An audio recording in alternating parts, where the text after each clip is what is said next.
FBI announced plan to start releasing 2,500 documents of President Bola Ahmed Tinubu's secrets. Yes, the information is very true, as it was posted on the verified handle of the People's Gazette. But the question is, why the sudden change of mind? For those of you who do not know, David Hundeyin, who is actually an investigative journalist, had formally requested for the documents of Bola Ahmed Tinubu from FBI. But they vehemently rejected it by saying no, they were not going to release it. That they were going to release the document in 2026. But information reaching us just a few hours ago has it that FBI has finally made a U-turn and they have put it in the public domain that they're going to be releasing the 2,500 pages of Bola Ahmed Tinubu's information, right from when he went into America and all his transactions and dealings.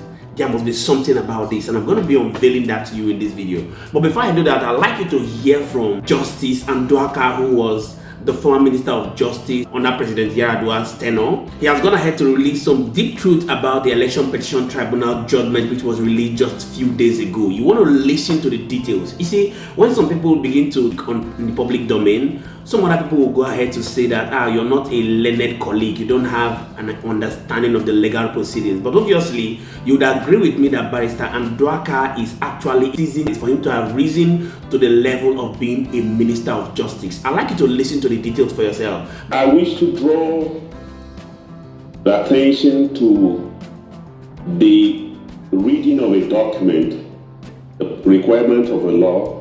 The Constitution is a document, and for you to get the true intention of a particular provision of the Constitution, for instance, Section 134, subsection 2, you have to read the entire Constitution in reference to other provisions of the Constitution. That's where you will get the true meaning.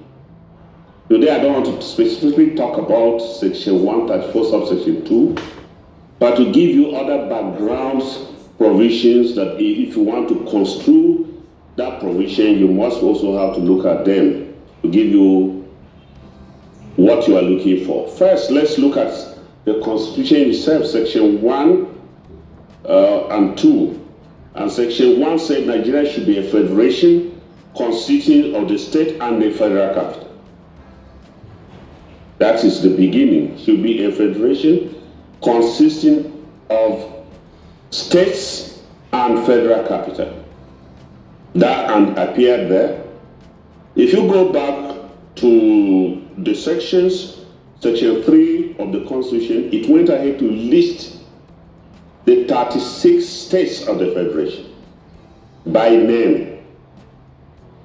From there up to Section 6 of the Constitution, you will discover that what is local government is specified, what is area council is specified, the area of the states are defined in the schedule, the area of the federal capital territory is defined in the schedule.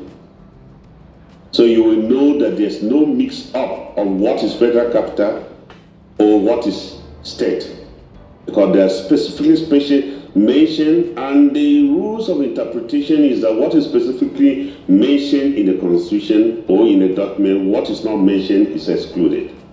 So if you look at it, the states are well defined, their territorial area well defined, even their capitals are well defined. If you come to the issue of the federal local governments contained in all the states well defined, and then the Constitution not pretend in federal capital to say they have a local government, say they have 6 area councils, specifically defined in the second schedule of what is the federal capital. Then if you go back to Section 133B of the Constitution, which deals with presidential election, which comes before Section 134, you will see that a person who is a single candidate at the election is still stipulated to win 25% in 2/3 of all the states and federal capital. And it goes to say that if somebody is not elected in accordance with the Constitution, fresh nomination should be. That one has gone further, not talk of fresh election, say fresh nomination should be taken. That is how serious it is. If you marry that provisions, you'll be able to arrive at the true intention of Section 134, subsection 2. You must look at Section 133. Because the president is just a single candidate, yet the stipulations he must get 2/3 of yes or no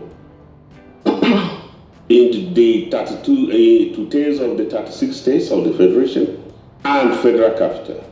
And if he is not elected, there's no winner in accordance with the provisions of Section 133, fresh nomination, not election, fresh nomination should be conducted.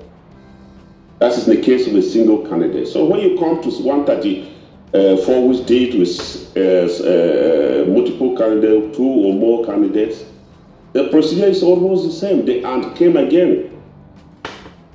Where it be argued, maybe rightly or wrongly, that Section 299 makes the federal capital a state. I am afraid where something is specifically mentioned, where defined, I don't think importation of that kind of interpretation may be appropriate.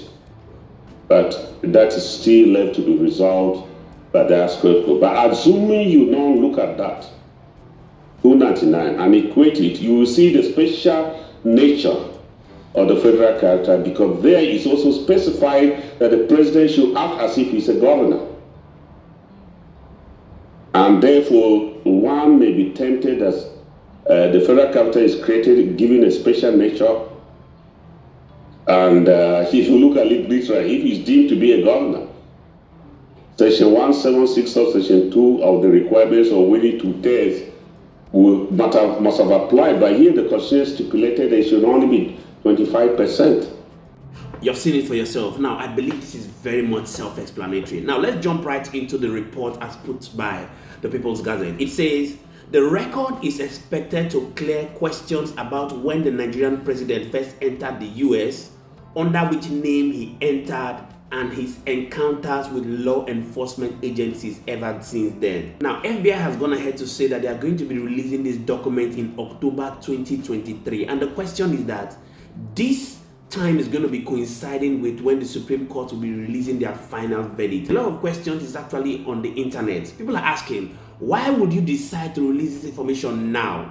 Because obviously David Hundeyin actually requested for this information even before the verdict of the Election Petition Tribunal. So why would you decide to release it now? The truth is that the Western world actually does well to keep the information of the African presidents. They never do anything when people begin to question their leadership style. They only do well to do something about it when they have an interest, to use this as a bait to negotiate for their terms to be met in the African continent. So some lawyers have actually argued that this is what the US is actually using as a bait to ask Bola Ahmed Tinubu to invade Niger, or they are going to be releasing these documents in the public space. Thank you so much to all our viewers and returning subscribers. We do not take it lightly. Please go to the comment section. Let's get to know what your thinking is about the political space in Africa and in Nigeria, and we are going to be continually here to serve you. My name is Moses, and this is Think Tank TV. Bye for now.